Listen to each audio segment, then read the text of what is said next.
Always Irish show. Always Irish show. Sometimes it's good to just yell about football. What are you doing? Don't do this to me, Harry! The Ohio State. It's Ohio State! What do you mean, the? It's a poison. I almost stroked out and died over it.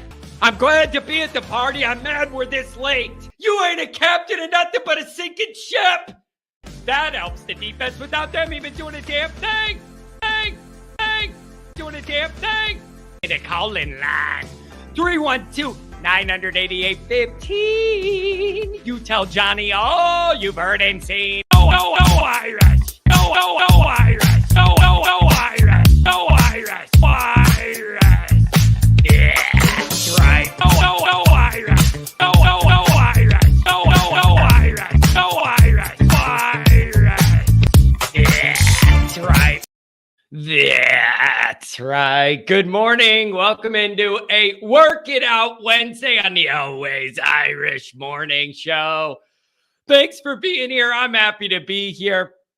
I'm glad to see everybody. There's a lot going on in college football. It's just a beautiful morning to dial it up and talk about everything going on. It's never boring, folks. It's never boring in college football land. It's amazing to me how there's always something, and it always seems big, whether it's an NIL situation, all the conference realignment, whatever, you name it, there's always something big going on. So thanks for being here this morning. I see Dr. John on the line already.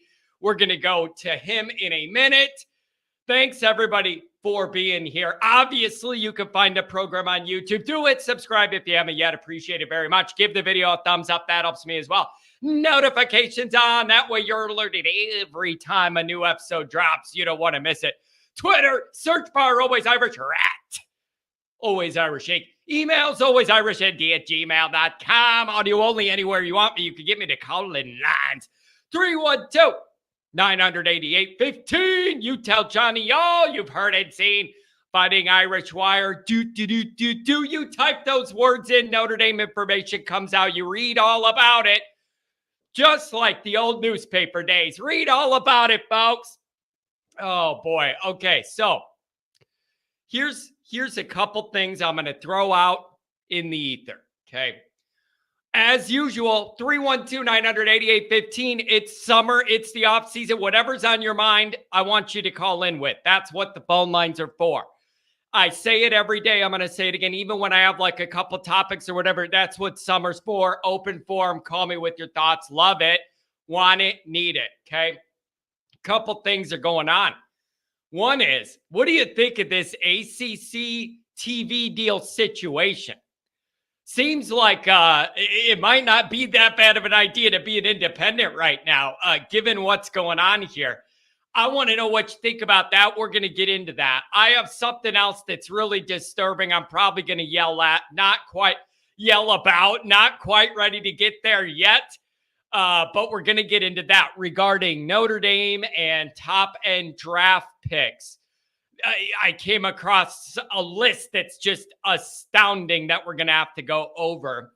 And I also, after you guys asked, I delivered. I gave you the Sea of Red episode that people were asking me for, talking about not selling our tickets to the Reds.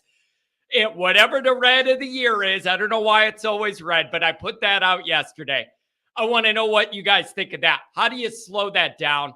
How do you stop that from every time we have a big time opponent coming, they want to come buy up our tickets, eating into your home field advantages? There's nothing you can do about it.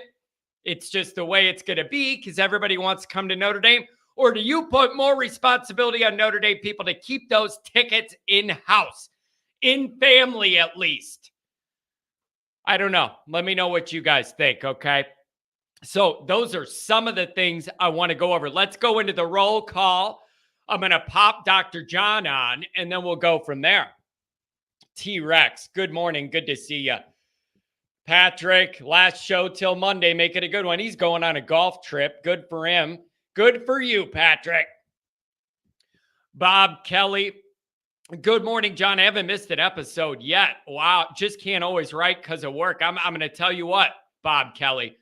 If you're that loyal and you haven't missed a show yet, I'm happy about it. And I'm thrilled about it. I don't know if that's good for your hairline. I don't mean to stress anybody else out when I talk about my Notre Dame stresses. But I appreciate the loyalty. Always Irish Senior. Good morning, everybody. Always Irish Senior. Good for you. Another grandkid. You got a girl on one side and then little Johnny boy in Florida on the other. Congratulations to you, Always Irish Senior. Oh, Pat. Morning, John and everybody. Happy Wednesday. Cheers. Bob Kelly, what do we got? The SEC says we're overrated, yet they seem to end up with some of our good coaches and players. Again, I feel we need to focus on pounding USC and everything will fall into place. You're not going to have any argument for me push it back on that one. That's for sure. You're definitely not going to have anybody push you back on that one to beat USC and then you're in a pretty good spot. I'm down with that.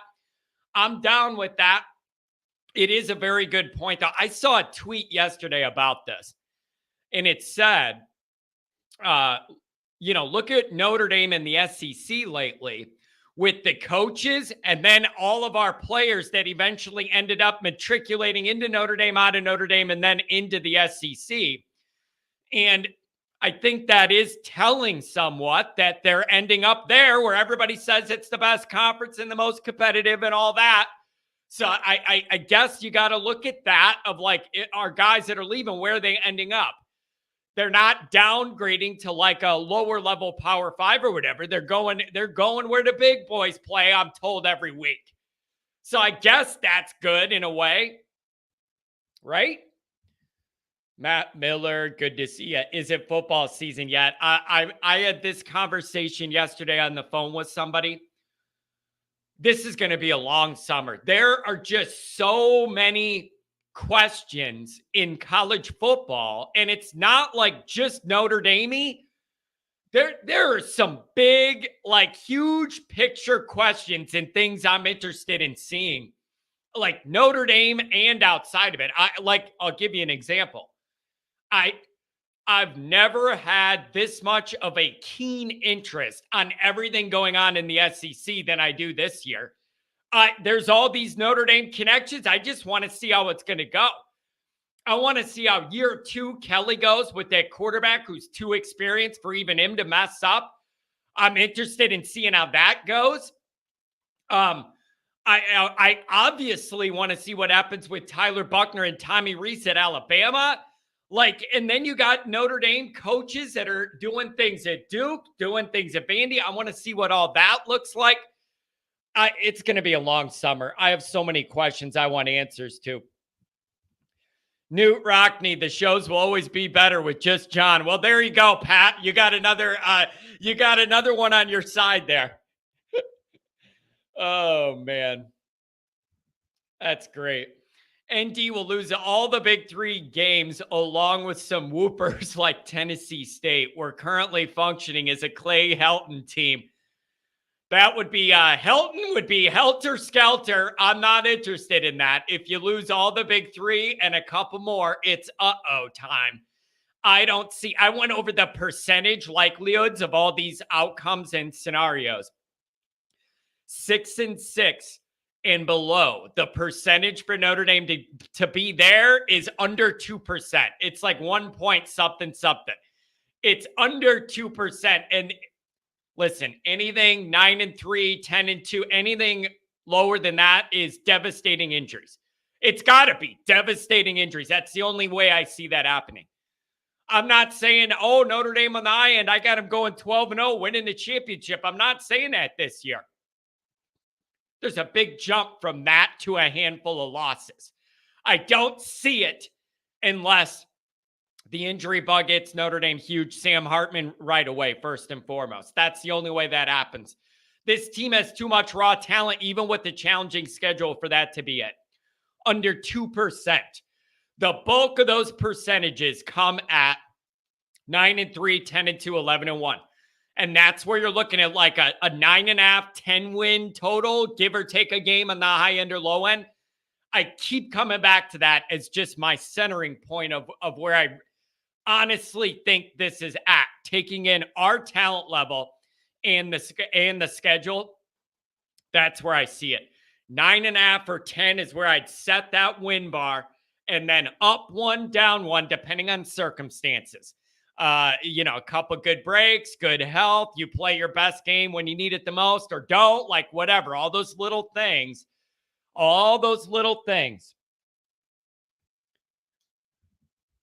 Bob Kelly, we need to start somewhere. No better place than beating USC, getting the Jewel Shillelagh back. Good morning, everybody. Listen, it's a great place to start. The problem is you can't say it starts there because Ohio State comes before it. And Ohio State's going to be that rudder that dictates the direction of the season. But I've said it before, as much as I like Freeman and all that, I don't care who the Notre Dame coach is. It could be the Pope. You don't get to start 0-2 against USC, and then I just say, it'll work out next year. Like, it's dangerous. And the way that they're building it out there, you got to put an end to their little thing they got going on. And you're going to do it at home in front of our crowd. That's it. Bob Kelly, you're making me double up on my high blood pressure medication already. No. The idea is that I raise the blood pressure and it transfers to me. I don't want you to go up and down with me. Let me do it by proxy. And then it saves your blood pressure. I'm already going to have high blood pressure. Let me go off. But let me be a proxy for yours so you're not down and out or in the hospital or anywhere else. Oh, man. The Art Foundation, it's good to see you. Can probably catch this starting hour 2, but here's a thumbs up for now. Jay, I appreciate it. I really do. Drunk Vigo, good to see you, Drunk. Good to see you. C. Jones, good morning. Angela, what's going on, Angela? I'll be in and out today. My little guy is the stomach flu disinfecting the house. You made me feel sick just hearing about it. By the way, I don't know if this is where you guys are or not, but legitimately, I don't know what happened, but COVID's popping back up around here. I know a bunch of people's workplaces, most of them in the medical field, and they got COVID going back around through. So I don't know what's going on. I don't know what version it is. I don't know what, but I'm hearing a bunch of offices are shutting down and medical stuff with COVID coming through again. I don't know. I thought that was all gone, but that's what it is. So I don't know what the deal is. Man, I haven't heard that in a while around here. I was hoping we were all done with that. Domer Guy 88. I'm taking to y'all from my heart right now. September 23rd is a chance to be a monumental shift in the Notre Dame program as well as the Freeman era. It does. It's just, this is a lot of buildup. I mean, we are talking about that game every single day already. Every single day already we're talking about this game, and it's months and months and months away. I want everybody to feel how big that is. I want everybody to feel what that's signifying, okay? That we are talking about it every day. Every time I do a live show, it doesn't matter what the topic is. We circle back to that for a reason. That is going to be the indicator of what next year is possible, what next year could be, what could be possible or not. And again, whenever we do this and we start talking about Ohio State, then that's my cue to also remind everybody Ohio State isn't going to mean what it should mean if you slip up before then. Every time that this comes up and we're going to go there, I'm going to say, you better damn sure make sure you're 4-0 going into that ball game to make this magic what it should be. It's just not going to be the same with one loss. We have 0 losses right now, and I have people in the chat that think we're going to lose a handful of games. You lose one of these games before Ohio State, and you're going to have that negativity, that blood in that speaking of red, you're going to have that negativity out in the water. All right? Just, it's going to be there. If you're undefeated, no matter what it looks like, if you're undefeated, the sky's the limit going into Ohio State. You can't drop one of those games. It's going to kill the whole vibe of the whole thing. And that also means the Ohio State game is like do or die, because then you'd be looking at 2 losses before you're halfway through the year instead of 1 if you were undefeated, should you lose that game. And the argument's going to be, if you lose 1 before Ohio State, why should I think you could beat Ohio State? So the odds aren't going to be good at that point either. Here's the other part of this, and this ties right in to what I did yesterday on the show. Here's the other part of this. If Notre Dame's undefeated, I do think we're going to have a good home field advantage for that game. I really do. The weather's going to be warm. That'll be a destination game. It's different than when people come for USC, because every other year you're going to get a chance to go to USC at a home game.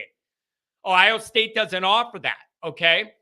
So that's going to be the big destination game and everything, even over USC, because of the novelty of Ohio State coming to our place. Follow me here. If you're undefeated, you're going to have that going. If you drop a game before Ohio State, that's where I see a dangerous number of red. That's where. I'm telling you, if you drop one before and that negativity gets into the ether, that's where I see Notre Dame fans selling their tickets. And you got a lot of these people in Ohio that are going to hop on that darn highway and shoot right over like the Cincinnati people did. That's where I see Notre Dame having trouble with the sea of red in this game. If we're undefeated, people are going to buy in. And the weather's going to be nice, September, all that. But if you have a loss and it's an ugly one, and there's no way it couldn't be looking at the teams that we're playing, that's where I have concerns about how much red we're going to have. I think it'll be a good home field advantage with some red if we're undefeated, but that's where it gets dangerous. What do we got here? BVG should be coached. Don't know what's in my coffee, but it be hitting strong. Well, I don't know what you put in your coffee either, but have a good day. Oh, man. Domer Guy 88, very similar to the 88 Miami game. In certain ways, it is. There isn't the specific extreme vitriol, like just total polar opposite hatred. It isn't that. I don't feel that for this with Ohio State the way we did with Miami. And you had the immediate history of Jimmy Johnson piling it on and throwing for touchdowns and going for 2 and doing all that, like embarrassing Notre Dame before leading up to. There was just a lot there in the mix. And also the difference is Miami was it. Like they were it. They were Miami, big bad Miami. Like they had all that. I'm not sure Ohio State comes in with that. They got questions. People are expecting Ohio State to have a downturn. People are saying Ohio State could be looking at a 3 or 4 loss season. And my response to that is, as long as we're giving them one of them, then whatever's going to happen is going to happen. I would prefer we beat Ohio State and then they're good, because it makes us look better. But if they're going to drop a few games and this is a year where they truly take steps back, we got to be the first one to give it to them. I'm talking about that arrow, Ohio State being that arrow. Send their arrow down, send ours up, and have everybody questioning Ryan Day, and it's all going downhill, and then whatever else happens. If we're the ones that initiate that instability and Ryan Day on the hot seat and they're all mad all the rest of the year, beautiful. Beautiful. If we could ride this out to where we beat Ohio State and then they end up beating Michigan, now I'm even more happy. I don't know if that's in the cards, but then I'm even more happy. If we could take care of them and then they take care of them, it'd make me a happy Irish boy. I'll tell you that right now. Happy Irish boy. Drunk Vigo. Johnny, ND people are born sellouts. That's fine. I get it. You could sell out. Sell out to our people. I don't understand. You could sell out to Notre Dame people that want to be bought. Like, Notre Dame people have money. It's one of the things Notre Dame, the fan base is known for, especially for some of these high-end games. They're known for having money. Sell out all you want. Sell out to another Notre Dame family that has the money, wants to spend it. I don't get it. Angela says she was texting with Uncle Rudy yesterday. Angela, send him another one and ask him when he wants to come on the show and do a 30-year memorandum on the Rudy coming out. It was 93. Now we're in 23. Let's do a 30-year show, and we'll talk about how that all came to be. Tell him, text him and say, call on into the Always Irish show, or I'll give him the link. He could show up right on air. How about that? How about that? Phil, good to see you, Phil. Here we go. Domer Guy 88. The fans matter. The noise matters. The green matters. The players will play out of their heads if we pack that stadium on September 23rd. Man, the noise. You know what really upsets me, you guys? It really upsets me. When you look at the old films back from like 88 and everything going on, and it was louder in there in the old stadium than it is most of the time with the new one, with the added seats and the way things echo and the sound bounces off everything now and the jumbotron, all that. There was some magic in that old original little stadium. It used to get loud. And then again, maybe it got loud because the team was really good and we were in the mix for championships back then every year. But if you go back and listen to some of that little building was loud before you had any of that large infrastructure where the noise bounced off and echoed, and a jumbotron to get like liven it up with music and a beat and like make it thump a little bit. That place used to get loud, and it used to get loud the natural way. No jumbotron, no nothing. It got loud because the Notre Dame fans made it loud because the team made it, so you wanted to cheer loud. I don't know what else to say. It's the most simple equation I know. Man, but remember when Michigan was down near the end zone trying to call a play, and Notre Dame's crowd was so loud the referees stopped the game to give them time so they could talk to each other about the play? That literally used to happen. The refs stopped the game and let them have more time to do a play because they couldn't hear because our crowd was so loud near that end zone.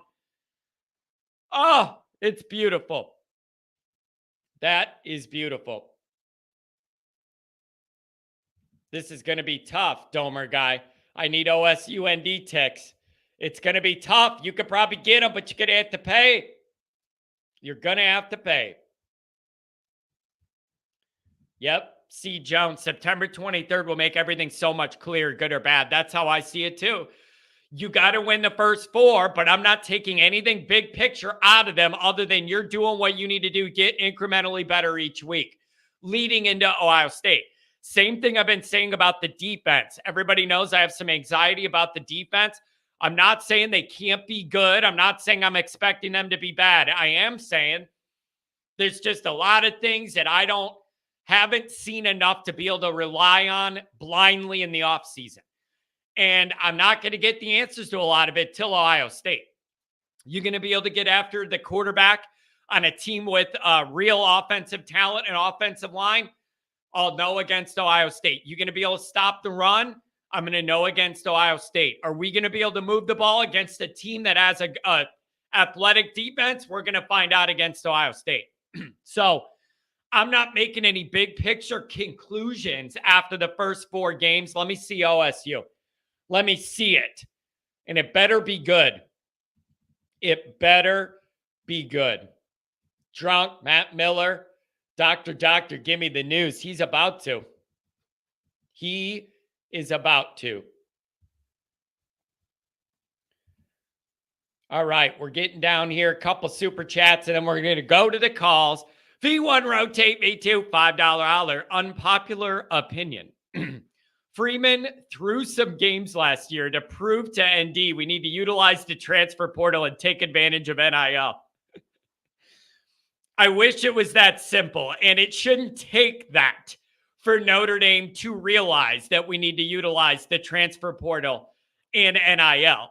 Like, it shouldn't take that, and I guarantee you, I know this is in jest, but man, I felt bad for Freeman year one. Like, you just needed to get off to a really steady, stable start.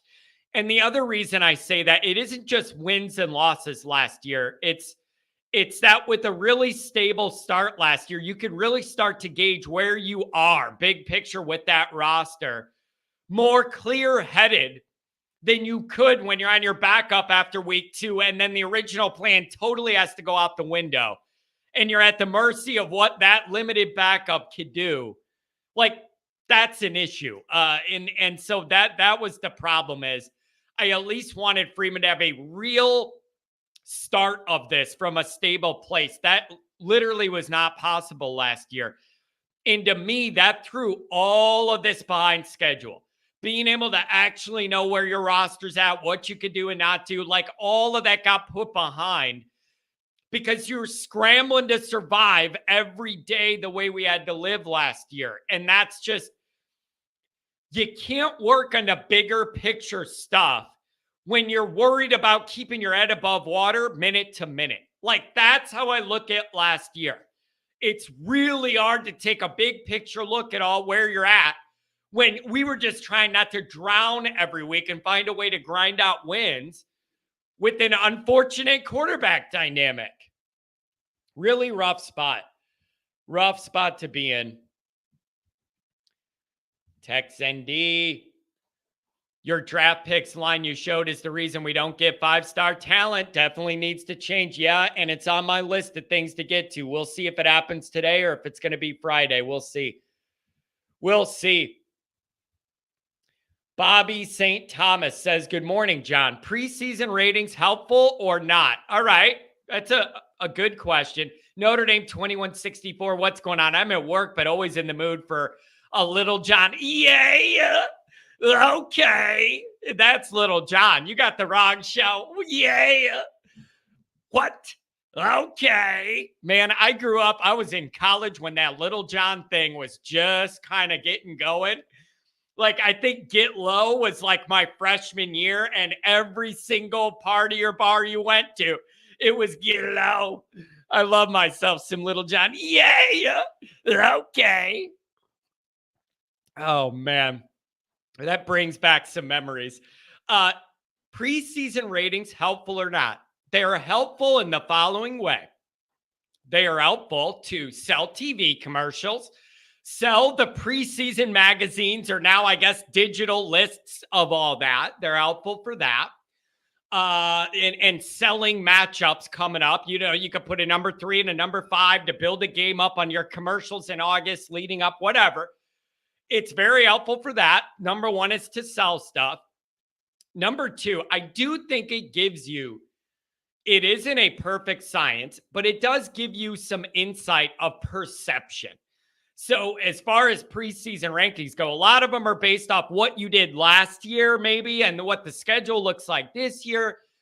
So I do think it helps give you an idea of what generally people think about each of these schools.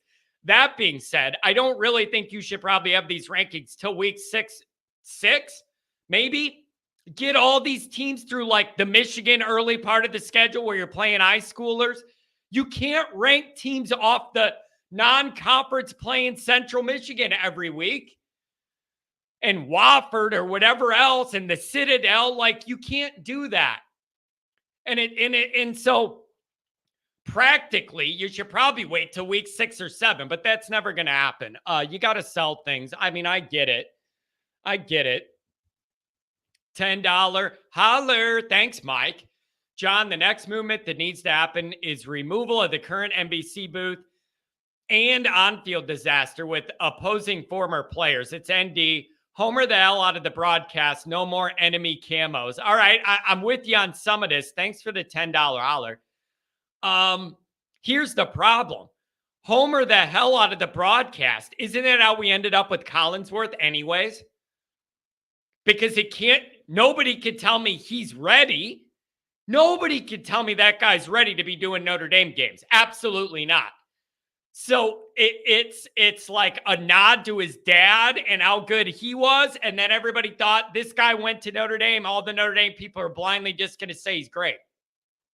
Like, that's where I get offended with some of this stuff, is being treated like a sheep who can't think. They literally thought, who can we put in this booth?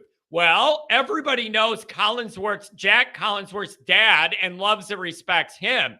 So we have that positivity. And then since Jack went to Notre Dame, everybody's just going to accept him and love him blindly like dad. I'm not that easily bought. You got to deliver a good product. The guy's not ready for big time. He ain't. Sorry. Irish Gordia nut. The Red Sea and ND is due to years of administration undercutting the football program. So many people buy season tickets as a status symbol and could care less about the team. That is sad. I don't know what else to say. That is unfortunate and that is sad. Years of the administration undercutting the football program. Depending on who you talk to, you're going to have a lot of people agree with that. You're going to have a lot of people push back.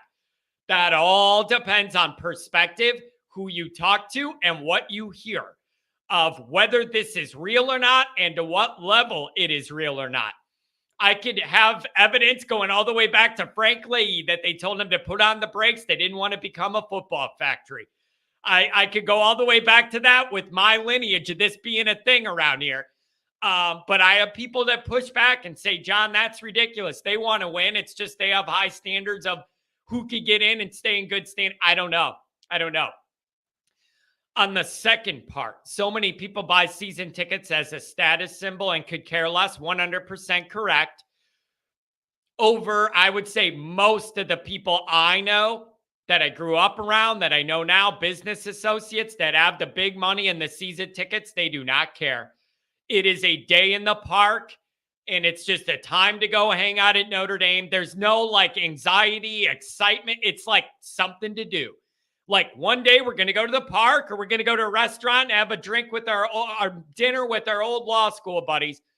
And then the next Saturday we're doing that in Notre Dame, but it doesn't change the emotion.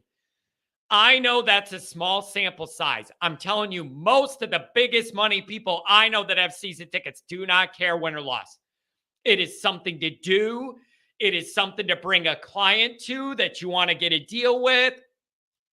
It's a way to reconnect with old friends, get back to campus. The winning or losing is not going to make or break those people's day like it does me or you, and that upsets me. And the problem is these are the people with the most money in the fan base. Theoretically, they should have the most power.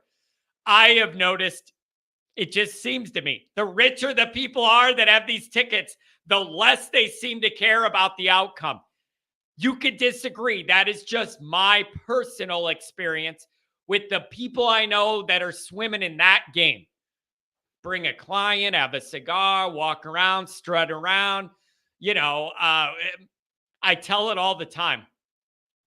I have really close friends that left Bush Push halfway through the fourth quarter. They turned to me and go, "Oh, John, it's been a good day at Notre Dame. We're going to take off and beat the crowd." I'm telling you, that's what I'm referencing. Like the people I was with that are the big strokers. And they said to me, "Oh, we're going to get out of here. It's been a good day at Notre Dame. See ya." Halfway through the fourth quarter, they missed everything else. And they had a great day and they were happy and it didn't matter what happened. Like that is a world I can't live in. I can't exist in that world. Adam Dowling, how are you? Mike 3883. Jeremy Welling, good to see you. Good to see you. The Ohio podcast.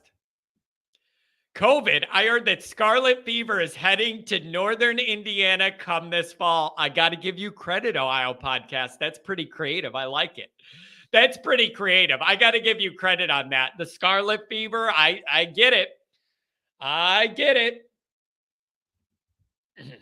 You think they have Collinsworth and Garrett or Eagle and Blackledge on call for OSU ND? I don't know what. Well, wait a second.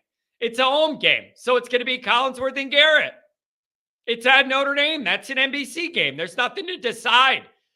If it was on ESPN or an away game on ABC, it'd be a different discussion. But yeah, it's a home game, so forget it. It's on NBC unless they make us go to Peacock for Ohio State. Stupid Peacock. Anyways, no, you're getting Collinsworth. You're going to have to crank up the volume. You can barely hear the kid talk over the action on the field. Not ready for big time. There's no balls in that booth.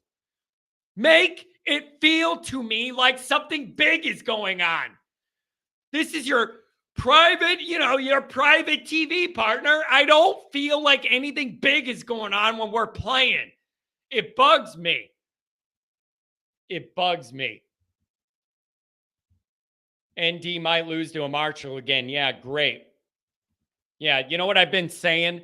That one has risen to elite status. Whenever I talk about Notre Dame losing games they shouldn't lose now, I just say if we're going to marshal ourselves again. And then everybody knows exactly what I mean. It's my new favorite Notre Dame phrase. Don't marshal yourself before the Ohio State game. That's your ticket to a sea of red and scarlet fever, swine flu, whatever else is going to come. I don't know. Rickets, rabies, bird flu. I don't know. Don't lose before then. Jeremy, 443. Put it on the list. Donate it. 443. I got you. All right. Average Jomo. Let's see. What do we got here? Good to see you, Average. Hope you're above. Went to the Navy game a few years back. We were number 5. Losing in the third, I was asked to sit down because the ND fan behind me could not see. Number 5 and losing, and I'm standing at Ullman, Kentucky when that happens. That's why I always prefer Notre Dame seats in the top row. I want to just avoid that whole problem. And I always tried whatever we could to get tickets at the very top because you could stand and lean against the concrete. And then nobody's behind me. I can see everything and nobody's telling me to sit down. What are you going to do? Those people are there like it's screening a movie. They're there to sit down, give their little golf clap when a guy taps in for a triple bogey. You know that clap? Oh, yeah, good job. You brushed that one in for a 7 after you 4-jacked it, right? They're there to give the baby claps, and they want to sit there like it's a movie. Like a movie theater. And instead of the movie playing, it's the football guys running around as the entertainment. Standing up, exerting energy, being a part of the moment. These people don't understand what that is. Going to Notre Dame is like going to a museum. It is a sightseeing tour for way, way too many people. It is literally like going through a history museum. That's all it is for these people. Look around, have a picnic in the park, see their old buddies, whether we win or lose. We had a great day at Notre Dame. No, you didn't. No, you did not. I don't go to see Notre Dame play. I go to see Notre Dame win. Those are very, very, very different things. Those are very different things, okay? Very different. All right, we're getting caught up here. We could get to some of the calls. Oh, boy. Let's see. Dirty, good to see you. This year has a higher ceiling but a lower floor than last year's team. QB is way better, but the backup isn't as good as last year. Got to keep them vertical. Yeah, that's an issue. That's an issue. It's a big issue. Higher ceiling but a lower floor. Yeah. Well, that all, like you said, it depends. If the quarterback's healthy, it has a higher ceiling and a higher floor. But if Hartman goes down, throw everything right in the garbage. No, like throw everything in the garbage if Hartman goes down. It's all out the window. It's last year's nightmare all over again. I'm sorry. You may be able to scramble it together with Angeli and depending on how many games Hartman's out for, whatever. But you're in that same nightmare soup you were in where you're just praying to be able to get by every week. And it's really going to hold you back from developing what you want this to turn into. I'm sorry. It's just going to be rough. Brian Denbo, if we're homering the hell out of the booth, put Bon Jovi and Montana in there. Like, I don't even think Montana comes back to campus that much. I went to the reunion for his championship team last year. They had a reunion for his championship team and had a nice dinner and everything before one of the games, and I was invited to it. And I'm thinking Joe Montana's there. I'm talking to all these guys, and they're like, no, man, he's too cool for school. Joe ain't showing up to this. And you had all these great players that won a championship, and you see them walking around. And you know the other thing, you guys, that I respect the hell out of? I'm going to be honest.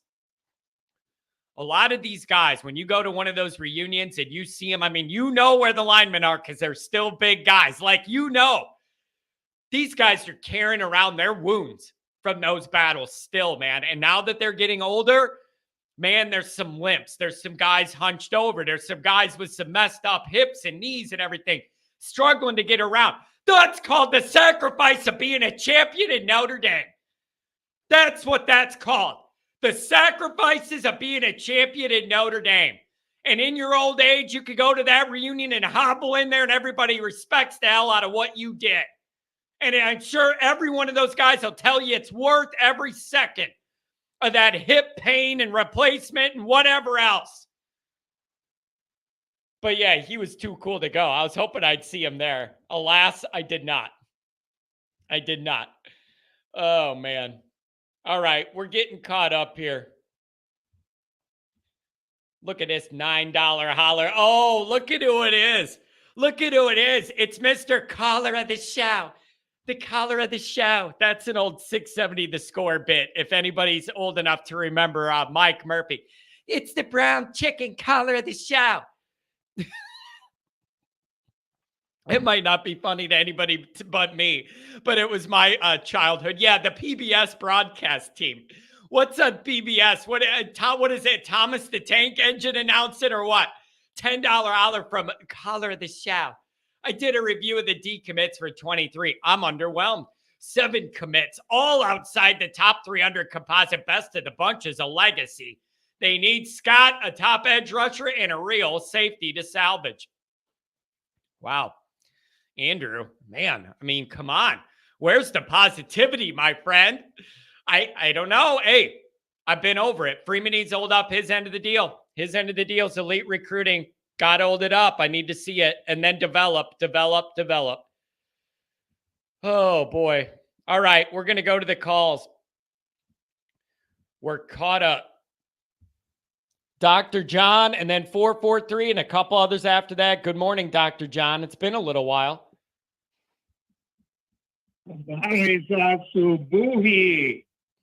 What's going on, my friend? That's good morning. That's good morning in Swahili, John. I knew I didn't understand it, so I figured it had to be something, a foreign language or something. What's going on, man? Where are you at, first off?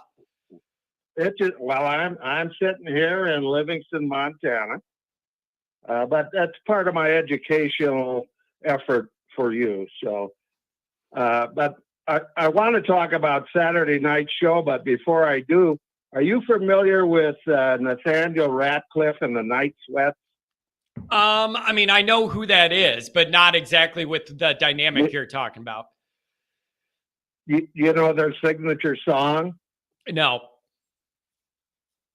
Son of a bitch. Wait a second. I thought you were singing it before the show. Were you having a problem with your voice and your mic was hot?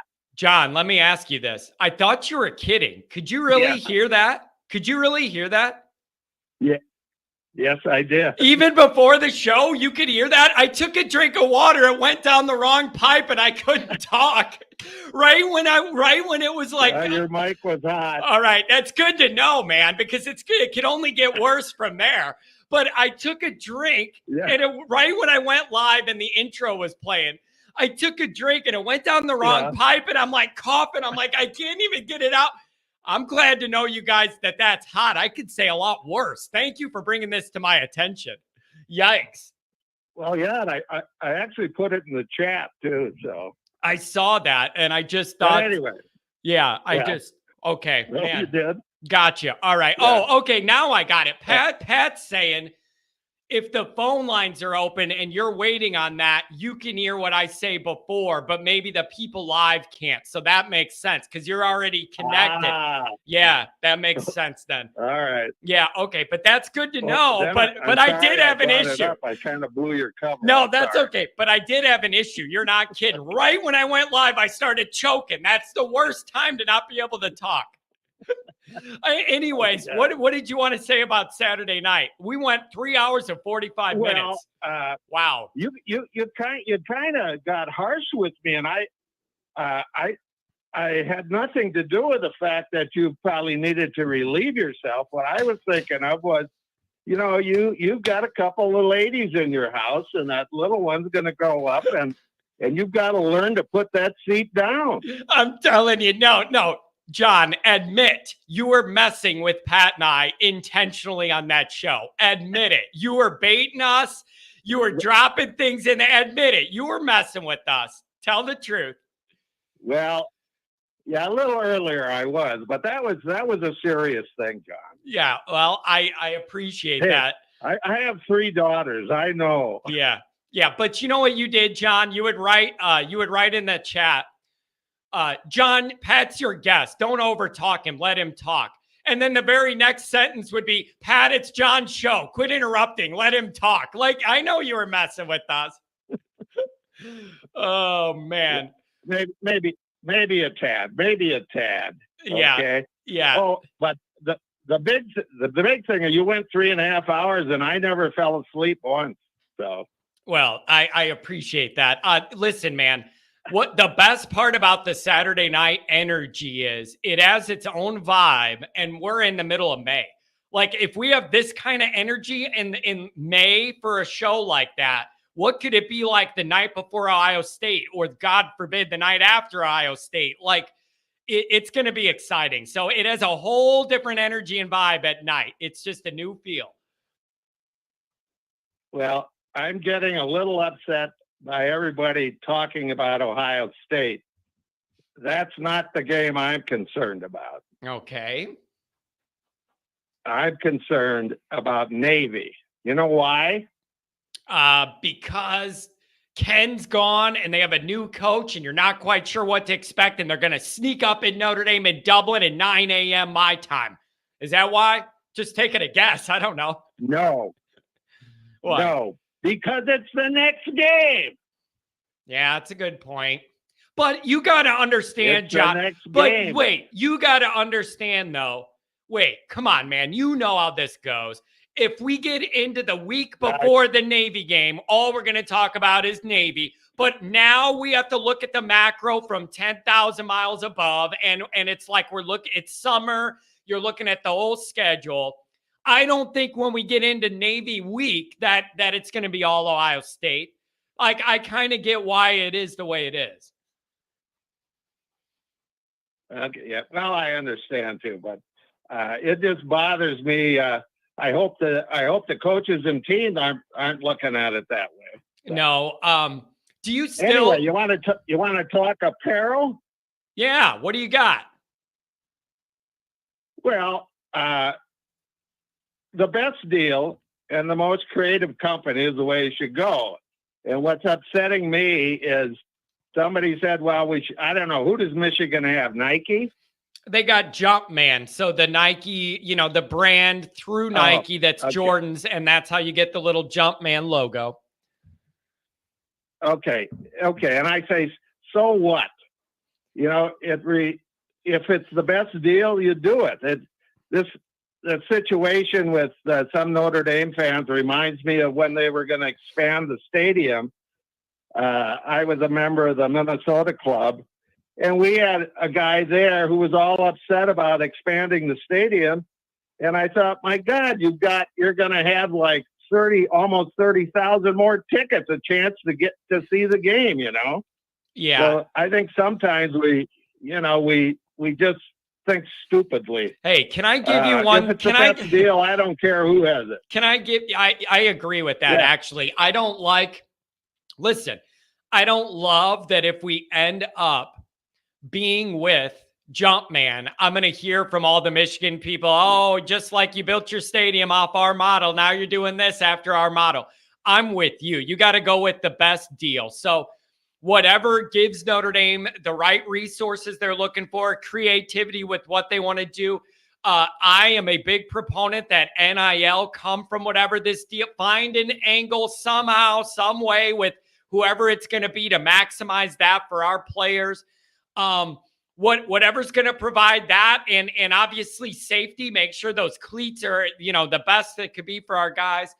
I'm fine with whoever offers all that. So whatever that is. All honestly, John, I'll say that for the TV deal. Whoever puts us in the best position for the TV deal, even if I don't love the booth or I have issues with it, if it puts Notre Dame in a better spot, what I want in the booth is secondary. Make sure Notre Dame gets what they need, and I'll deal with it. So that's how I look at it for TV and the apparel deal. Whatever's going to maximize Notre Dame to be competitive, I'm pretty much okay with. I'm going to nitpick, but that's my number one priority. Well, along those two lines, what do you hear about Quinn, whatever he's doing, and do you hear anything about the TV deal? I'm not hearing much about the TV deal other than all the rumors. The big news with the TV deal is all that issue with the ACC. Have you seen that in the news? How they got 7 schools that want to break off and leave the ACC because of that bad TV deal they're locked into with ESPN for 13 more years, where they make about $36 million a year.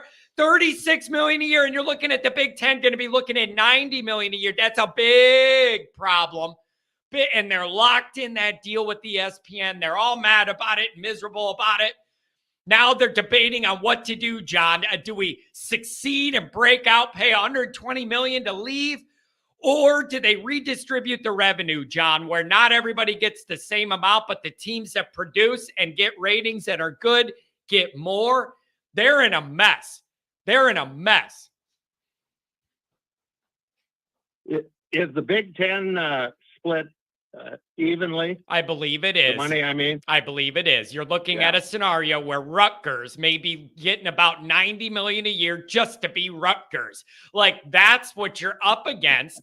And the ACC's looking at $36 million for the next 13 years saying, this isn't going to work. It's the same worry I had about Notre Dame. You can't let that gap get too large or you're totally non-competitive. So they're all freaking out. And I saw last night, they might actually agree to not break that all up, keep it in, but the top generating teams get more money and the bottom gets less. So I don't know, but that is messy. They're in a bad spot. There was an article, I think it was last August or September, that Notre Dame was looking at $60 million. Is that still the figure you see? Wait, what was that? Somebody said 70 or something, right? What we're looking for? Well, the headline was that Notre Dame was looking at $60 million. I wanted them to go for that. The next TV deal. I wanted them to go for that 75. I read they were asking 75 out of NBC. Yeah. I'm looking at 90 as my bar. 75 gets me in the ballpark. Yeah. I don't want to. Yeah, you can't let this compile, Dr. John. You can't be 30 million less one year, then it's 60, and then it's not. You can't. You just got to be in the ballpark. So figure it out, Jack. This is where Captain Jack needs to earn his money as a big talking lawyer and negotiator. Get in a room and hammer something out that keeps us in the ballpark. Yeah, I don't know how many players are out there. That's who can even be in this mix. Yeah, that's a good question too. You know? It's a good question too, and I don't know who's all really in that discussion or who's reaching out behind the scenes. I don't know. But it is wild to me that you're in a scenario where Rutgers could look at $90 million a year guaranteed. Like, the SEC and the Big Ten have to feel pretty good, man. They're sitting pretty right now. And these other conferences are struggling. Yeah. They're struggling. Okay. One more ND point before my last one. What do you hear about this Scott kid out of Chicago? Is he gone? I mean, I'm not hearing gone, but the last I heard was it doesn't look incredibly encouraging. But then again, every time I hear that, somebody else says, "Oh, Notre Dame's still in a good position." But I've had a couple people tell me, I don't know if I'm feeling that good about that. So I don't know. I don't know. See how it goes. Okay. Anyway, my last point is on Tuesdays I play with the old guys out here in Livingston. Yeah. Golf, and I call it geezer golf because I am one. Well, I just about jarred one yesterday, 18 inches past the pin. Did you? Wow. What did you hit? Yeah. What club? I hit a 7-iron. Get a little side spin action off a little side slope, or what did you do? Spin it back home like a boss there? Get a little zip back? Well, I tell you what, we all thought it was short because there's a swell in front of this green, but we get up there and there it is, 18 inches. But how many holes in one have you had? I mean, you're a single digit guy. Nope, none. 0. I've been close a million times. I have a total of 0. My mother has more than me. Like literally my mom has more than me. And so it's like, I have 0. My dad has a handful. Yeah. My mom has 1. My dad has a handful because he's actually like really good. I have 0 and it bugs me to this day. Oh, I feel so good about that. At least I've got something on you. Yeah, exactly. Did they make you tap it in, John, or did they give it to you? I would have made you putt that one for birdie, and I'm not giving you that 18-incher. I want you to sweat a little bit up there, baby. I putted it. I putted it. Yeah, I want you to sweat a little bit. So wait, how many do you have? But I've had 3. Wow. See, I'm jealous. I don't know what that's but like. I've got a few years on you, partner. Yeah, that's true. But still, by my age, as much as I golfed younger, that's where the bulk of my golf was. It should have already happened because of how much golf I played in the past. Been close a lot, just never made it. Yeah. You doing Saturday night or not? I believe so. I think we're going to do Saturday night again. And then the next week, I believe, is Memorial Day. And I am going out of town to Louisville to visit some family. So we probably be off that weekend. Well, Pat's on a golf trip this weekend, right? Yep. He's going to be gone. It'll just be me. Okay. Well, it'll still be good, John. Yeah, I would hope so. Geez, quit making it sound like Pat's the star of the show here, carrying the operation. Look at you. Jeez. Well, I'll tell you what. I've been showing that clip to all my kids because it just... what clip? The looks on your faces was... Oh, the clip where you got back, and I had put that in the chat. Oh, yeah. And... Your faces go at exactly the same time. So yeah, that's not my claim to fame, John. It's just a good back and forth dynamic we have. But hey, man, I hope you play some golf the rest of the week. And also let me know if you're going to be in Chicago at all this summer, in the area visiting family or whatever. I will drive up from wherever I'm at, whatever suburb where you're at, and we'll go get lunch. I mean that. If you're in town or around town, let me know. Oh, I will do that, sir, and I'll try to talk to you next week too. Perfect, man. Have a good rest of the week. Hopefully, we'll see you. We'll see you maybe Friday in the chat and Saturday night, maybe. Have a good one. Absolutely. Have a good one. Take care. I'm going to tell you guys this. I am glad I learned that people can hear me on the call-in line when they're on hold even before the show starts. I did not even think of that. I'm glad that I got to watch what I say around here, but I was so mad. I took a drink right when I went live to clear my throat, went down the wrong pipe, and I started cursing. Oh, man. Jeremy Welling says, Saturday nights are the best. I'm telling you, they have a vibe. Like, you could feel it. The morning show's the morning show. The night shows have a vibe. And I'm telling you, the Friday night shows have one vibe. The Saturday night shows have a different vibe. It's amazing to me, even the difference in Friday to Saturday night, them Saturday nights get lively. They get real lively. It is, it's wild. 443, you're talking to me. What's going on, my friend? What's going on, John, is it's another beautiful day, John. It's another beautiful day. It's a beautiful day. You know, Yes, the birds are singing, and I have heard of some things last night about this ACC 7 thing. Yeah. What do you make of that situation? Apparently, What do you make of that? what do I make of that? I think that there is an agreement in place to do what the Big 12 did to try to keep Texas and Oklahoma in their conference to do the unequal revenue piece. It's putting putting a Band-Aid on a cancer tumor. Yeah, they're in a real rough spot. They agreed to that deal and it looked good at the time, but so much has changed in media. The timing of it was so bad. They were so excited to announce that deal. When I was looking some of this up, I found articles from when it first broke and it was like a big deal. You're with ESPN, you have the ACC network. Like that was looked at as an awesome deal. And now they're trapped. That the media rights, it's so hard to get out of that grant of rights. Cost you $120 million to leave the conference if you want to bow out completely. It's just a rough deal. They cannot compete, making $36 million a year while the Big Ten's looking at 90. And you just cannot compete with that difference in numbers.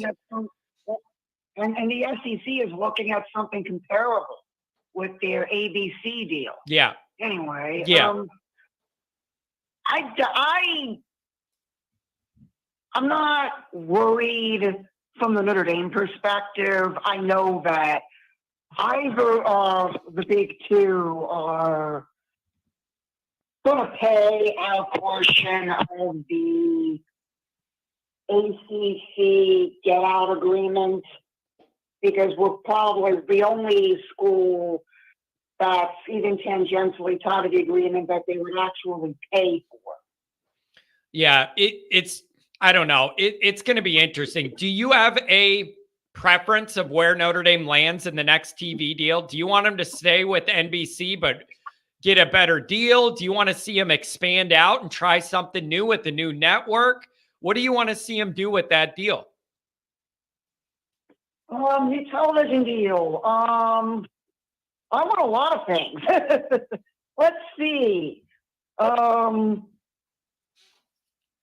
And this is predicated on the TV network having a streaming service attached to it, like Peacock or Paramount Plus, or in the case of ABC. All right, wait. ESPN, let me whatever. give. No, wait.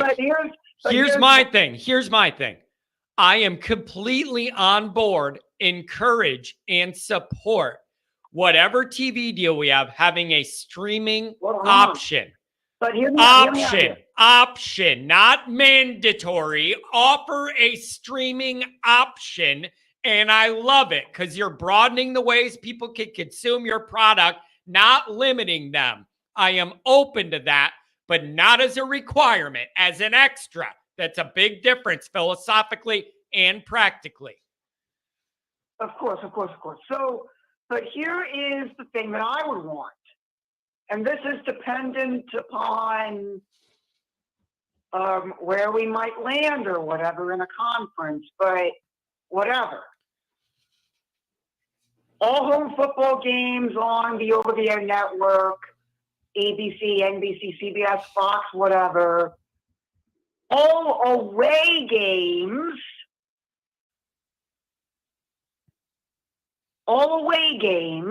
Yeah. You have basically, you've probably never watched the Longhorn Network in your life. I don't blame you for that, but what the Longhorn Network has done is do a sort of stats overlay on the whole screen. But are they even viable? Are they even viable though? I thought I heard that private Texas Longhorn Network isn't exactly doing all that they hoped it would. And I could be wrong about that, but I brought that up. Like if ever. Yeah, the Longhorn Network is actually closing its doors when Texas joins the SEC. Yeah, but I think about it. Hold on. Go ahead. Like for the away games, have Peacock or Paramount Plus or whatever do a Notre Dame radio broadcast of the game with the stats thing taking up the whole screen so that you can listen to the Notre Dame broadcast. Yeah. If it's a home game, then you can do a simulcast or the radio feed on the streaming service. Yeah, now you're getting modern. And not all Notre Dame people are ready for modern all the time. I don't know. I understand. You still have the regular broadcast on regular television. Yeah. And well, it's just an option. Yeah. You know what I've thought about? Here's the other thing I would want. Hockey's also on Peacock right now, so I assume that's part of the new deal. But men's and women's basketball, I want those home games, if possible, included. Yeah, but man, see, they're not going to do that though, because Notre Dame football is Notre Dame football. Notre Dame basketball is not Notre Dame football. So they're not getting, that is just for football. And no, you're not going to have NBC skipping their nightly programming to show a Notre Dame basketball game. I don't think that's going to be on the table unless you do the Notre Dame network. If ever there was a school that could make their own network work and come up with programming to fill all the time, it would be a Notre Dame specific channel. I don't know who would pay for it and how you would do it, or if that's all streaming or whatever. But if anybody... the basketball game doesn't have to be on the over-there network. The basketball game can be on basic cable, especially considering all of the USA Network runs now during the week, other than WWE at night, is Law and Order reruns, so you can easily carve time out. Hey, you know what? I will say that I'm a little perplexed by? I'm in the Chicago area. I barely get any Notre Dame basketball games on my TV. I see people on Twitter talking about the Notre Dame game. I don't get most of them even in the Chicago area, which is a couple hours away, I don't get access. So I don't know how that works for basketball, but I can't even get most of those games. And the women's games, forget it. Unless it's national, forget it. For the women, too. I don't get them. They don't show them. You don't get the ACC network? I don't think I have the ACC network in my cable deal. And I got 600 channels I'm already paying for. Well, a lot of the Notre Dame basketball games, depending on how good Notre Dame is, I mean, if Notre Dame are good, those games will get on the ESPN smorgasbord of other networks. Yeah. I don't know. It's going to be interesting. I want to see a couple people offer Notre Dame a deal, bid them up, create some new angles, come up with something a little more modern. How do you feel about the apparel deal? What do you want to see him do there? That's on the table too. Who do you want to see him go with? Do you have a preference? I'm biased because I'm in Baltimore, but Under Armour. So you still want to stay with Under Armour? I'm from Baltimore. Under Armour's a Baltimore company. Why wouldn't I? So it doesn't matter to you that, Notre Dame wants more money and their stock price has gone way down, and there's reports that the cleats cause more injuries than some Adidas does and Nike. None of that matters. Well, okay. It matters, yes. But I'm assuming that everybody's going to offer an equal deal. Yeah. If there is a deal that is far and away better, then yes, go with that. But if everybody is offering an equal deal, then I would prefer Under Armour because Baltimore company. Yeah. Well, I understand that. You have some allegiance there. I don't know what's all on the table, and it's a tough discussion to have because nobody knows what's going on behind the scenes, what's being offered, what Notre Dame's asking for in a new deal. I have a strong preference they find a way to build in NIL into it. I would love to see them do that. Yeah, I am very intrigued by the idea that Andy Staples put out with this Lululemon thing. I'm intrigued. Yeah, that's a newer brand too. I've heard that out there. Everybody says it's comfortable. The people that wear that for exercise clothes or whatever say it's really comfortable. So I don't know. So what was the other thing that you wanted to try to talk about today that you mentioned earlier? Yeah, well, one of them was stopping the red in the stadium. That's one thing on my list. Stopping the red in the stadium. Well, there's an easy way to do that. What is it? You would be alienating a lot of the Catholic population of Ohio that are Notre Dame fans with this. There's an easy way to do it. There are some pro teams that have done something like this for playoff games. Find a way to technically limit where they're getting bought from, so you know it's coming from your area?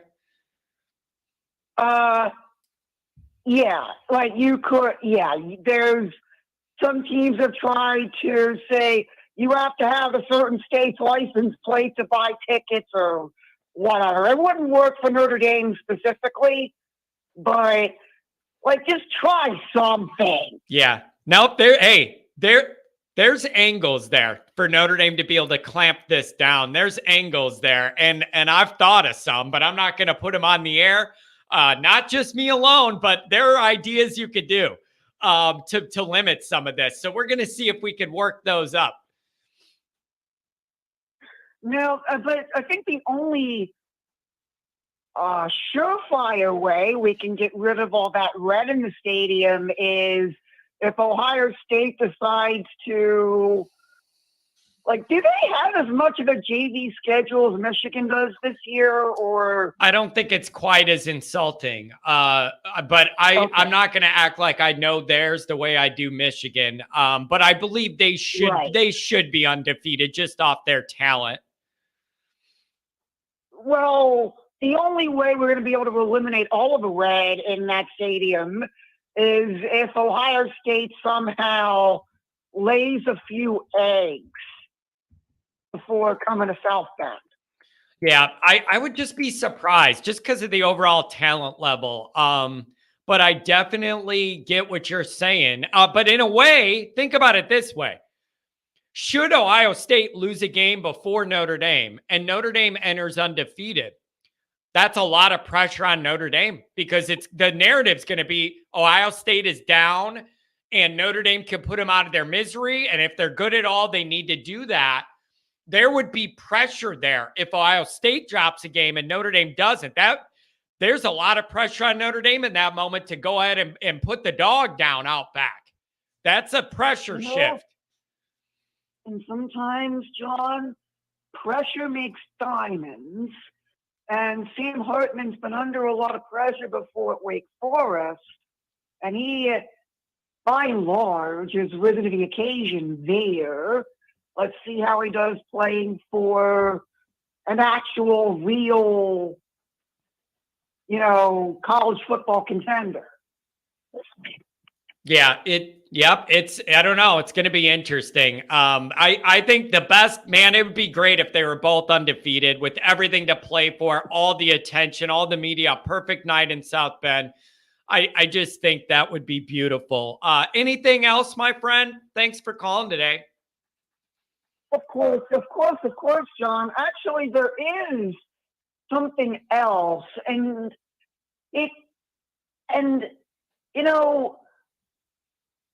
Micah Shrewsbury is I think Micah Shrewsbury is going to do some great things with this basketball program. And have you been keeping up with how the baseball team has been doing? A little bit. Only on Twitter, what I see from them. I've seen some good reports about the basketball too. People seem happy with what he's done so far. But I am not going to act like I have strong thoughts about the other sports the way I do football. I'm not going to act like that. Right. yeah, it's really difficult. It's really difficult for me to say anything about the baseball team because, well, I don't know. I'm gonna be honest. I haven't really watched that much of it. My cousin plays for another Division I baseball team, so that's where my baseball focus has been this year. So, Yep, I haven't. I don't know. I don't see enough games to know what really is going on. I watched the baseball team, the last couple of years when they're in the postseason, and that was mostly when I watch them. But a lot of the regular season games, I just see the clips online. But Shrewsbury yeah, so far, I guess, trending up. Yeah. Sorry, here's the other thing. Some of the basketball games, I would venture to say a good chunk of them ended up on the Mid-Atlantic Sports Network as part of like ACC Network Extra or whatever it was. So I don't know if Chicago has any, I know Chicago has regional sports networks, but I would suggest maybe during basketball season, see if an ACC basketball game is on NBC Sports Chicago or whatever. Yeah, I've tried that. Yeah, it's hard to find them. I've found with Notre Dame unless it's national. But thanks for calling, my friend. I just don't know enough about those two to have much of an opinion. Of course, it's very, but there is one point I want to bring up about that though, is that Micah Shrewsbury took his entire Penn State recruiting class with him to Notre Dame. And I just thought of something. We always talk about the 4 for 40 thing with Notre Dame football. It's a bad day in college athletics when a school loses their entire recruiting class in a sport because the coach leaves. These are changing times, my friend. These are changing times, my friend. This is just the modern way it goes. And I just think it's just time to get with the times. This is just the way it goes. It's the modern era. I got you. I am looking forward to this Notre Dame football game against Navy. The game of if all goes according to plan, the 23rd, the Ohio State Day, will probably be the recovery day for me traveling to Europe, but we'll see how that goes. We will see how it goes, and you're going to let me know how it goes. Thanks for the call today. Appreciate it. Have a good one. Thank you, buddy. No problem. Have a good one. Got a lot off your chest there. Covered the board.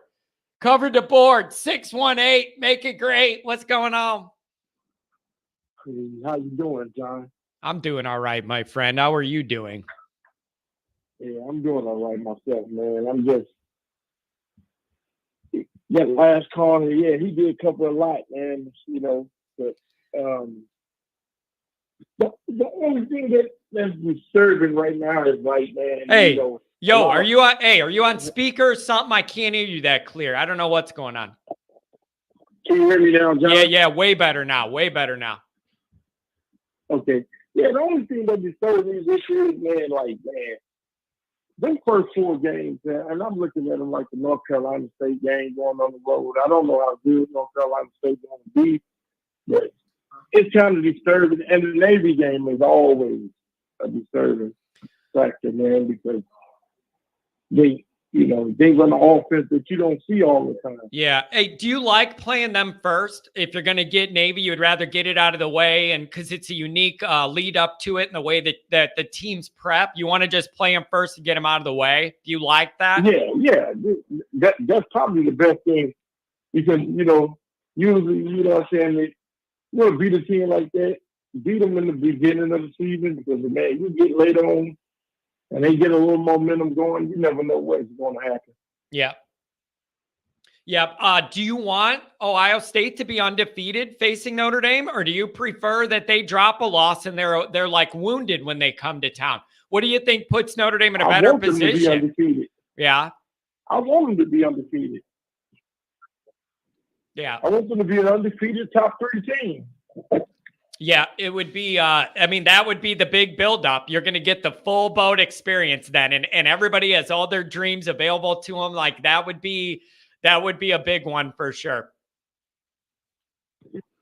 Did you see the article about them saying that Notre Dame is supposed to be overrated? I mean, Whoa, wait. Here's what I saw, man. Here's what I saw. I go through Twitter and I see this screenshot tweeted, and it just says Notre Dame, one of the most overrated teams this year.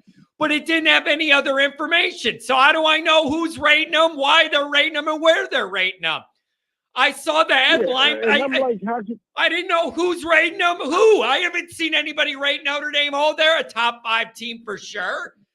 I don't get it. You got a better quarterback. So what do people want? And I felt like last year, man, you know, I felt we was right about where we should have been because we had a quarterback that we didn't know who was going to be the quarterback last year coming into the season. We didn't know who he was going to throw it to because nobody knew about the receivers. Yeah. Besides Michael Mayer, I think we was about where we should have been last year.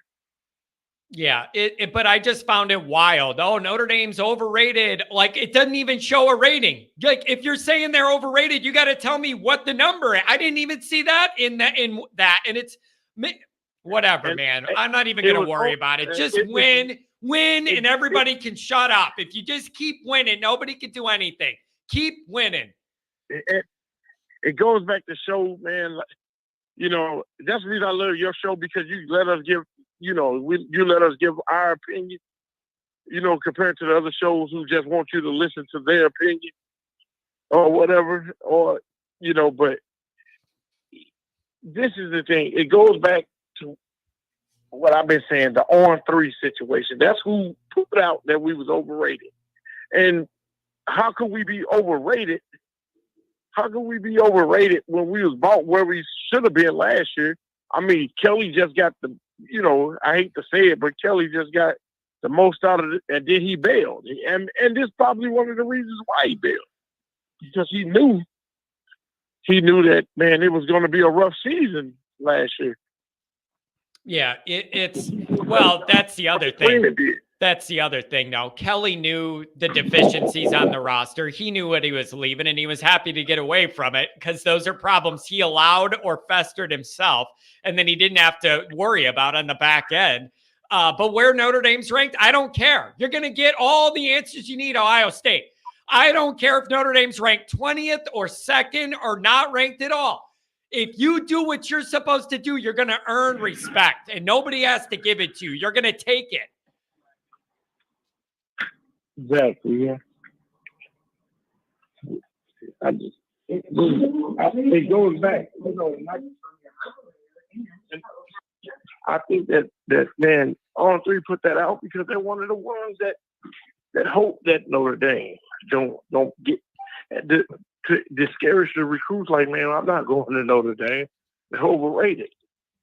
Yeah, listen, man, I overrated, underrated. Oh, it's always you put any tag label on Notre Dame and it'll sell clicks and get people chatting. I don't know. I want both Notre Dame, Ohio State undefeated. I want to have a good game, and I want Notre Dame to emerge victorious. I want us to defend our home and win a big game. That's what I need. I'm already obsessed about it, and we're midway through May. This is going to be a very long summer. I heard one of the callers asked about Justin Scott. I mean, about a month ago, I felt really, really good about Scott. But now I'm like, man, I don't know. You know, he's taking all these visits or whatever. You know, I don't know where it's going to go.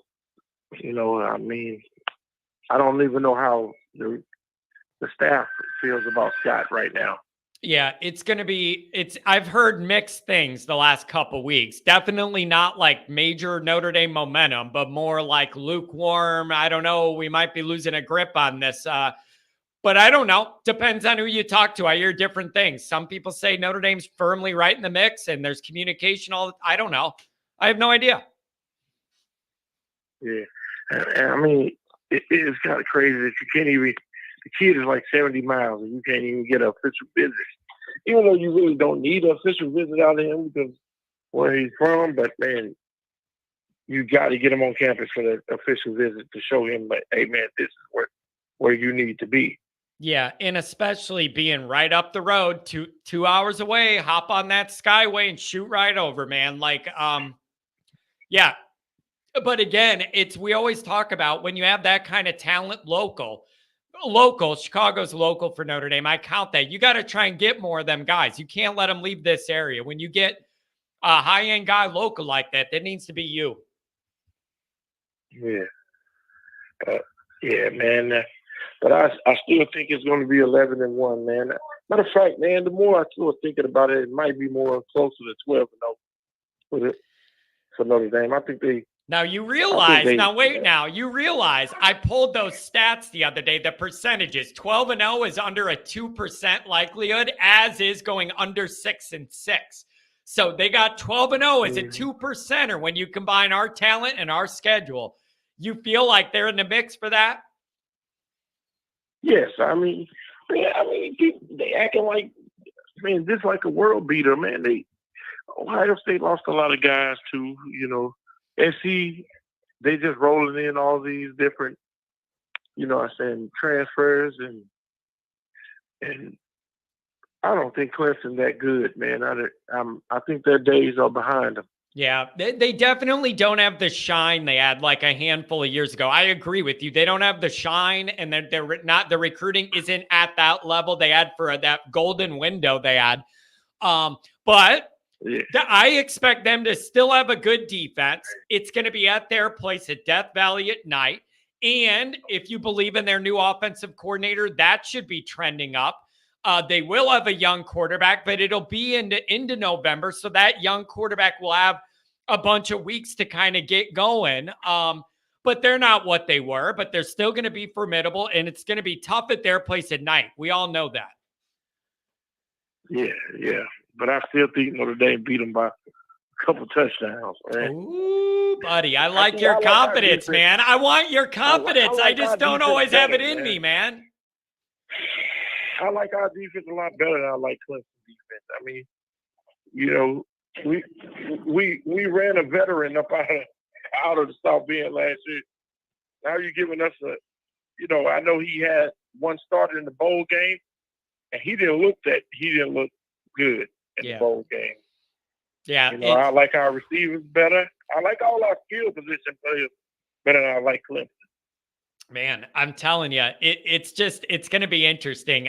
The most interesting thing with the Clemson game is looking at it now in the summer is what that game could mean for both teams is just amazing. Like, it could mean the absolute world, or it could mean almost nothing. Like, how many losses does Notre Dame and Clemson have for that Death Valley matchup? Are they each undefeated? Do they each have one playing for their playoff lives? Is one have one and one has none? Like, it could mean the world or not. Clemson. Yeah. It all depends on who Clemson got before Notre Dame. If they got the Florida State or Miami, I think they end up with 2 losses before the Notre Dame game. Yeah.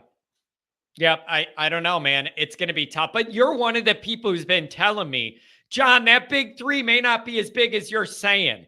And they all have questions too. And I acknowledge that all of the big 3 do have some questions. However, those 3 still stand out to me on this schedule above the others for a lot of reasons. And we could debate their level, but those 3 are still jumping out on that schedule as premier of the premier ball games. Notre Dame on the big stage. And we usually don't do well in that environment, and I hate it, and I'm sick of it. And I'm going to end it like this, John. Man, I heard somebody talking about Stroud with C.J. Stroud was soft last year. Man, come on, man. It's not. It starts with the head coach. He's going to be the reason. I don't see Dave making it. I think Notre Dame put him on the hot seat. Michigan ended. Yeah, you know what, man? We got the Ohio podcast in the chat today. I would love to see what they think because they do what I do for Ohio State. I would love to hear what they think. Oh, the Ohio podcast, type in or whatever what you think. Or if you want to come on the show sometime, I'll bring you on video. I would love to know from the Ohio State people. I've been seeing articles. Is Ryan Day washed up? Is this as good as it gets? Is Ryan Day trending down? Should he just go to the league? I don't know, man. Yeah, I think that, man, I don't know what to say, man. You know, I think he took it's like the Brian Kelly situation. I think he took Ohio State as far as he could take it. Yeah, it's going to be interesting, and Notre Dame has a lot to say with it. Thanks for calling in today, my friend. I always appreciate it. All right, my man. Take care now. Give me a call Friday. Oh, man. We got some energy today here. I'm a little off my game today. I don't know why. I woke up feeling kind of weird. Maybe that's why. I don't know what's going on. $4.99, $5 holler from Adam. The same guys that rank Indy at 5 with no healthy wide receivers to start the season and zero experience at quarterback. Yeah, there you go. It's almost like it's just almost whatever's going to get the best ratings this week is the narrative with Notre Dame, and then we can switch it. Oh, man. Hey, I like this. The Ohio podcast. We'd love to come on the show. The pulse of the fan base is that this is his last chance to beat, or people are going to start calling for his head. All right. I don't know. I hear that. And then people are like, Ohio podcast. People will be like, how are you going to run a guy out of town that made the playoff? Like that's what people are going to say is like, that's a very high bar. And I credit Ohio State for that being the bar, that it's set that high. But that there's also risk in that because it isn't always greener on the other side when you're at that level of being that picky with the expectations to where even making the playoff, you have people going, I don't know if this guy could do it or not, you know. And I want to be clear. Making the playoff and being competitive in it. Because I'm not going to have somebody go, oh, when Kelly made the playoff in Notre Dame, you didn't say that. We were not competitive. That's a big, big difference. Making it and being competitive is a big, big difference in making it and not. Summer is perfect for this kind of thing. Feel free, DM me on Twitter. Always irishnd@gmail.com is the email, whatever. Reach out to me and we'll do an evening show or something. It could be live or it could just be us. We could do whatever you want.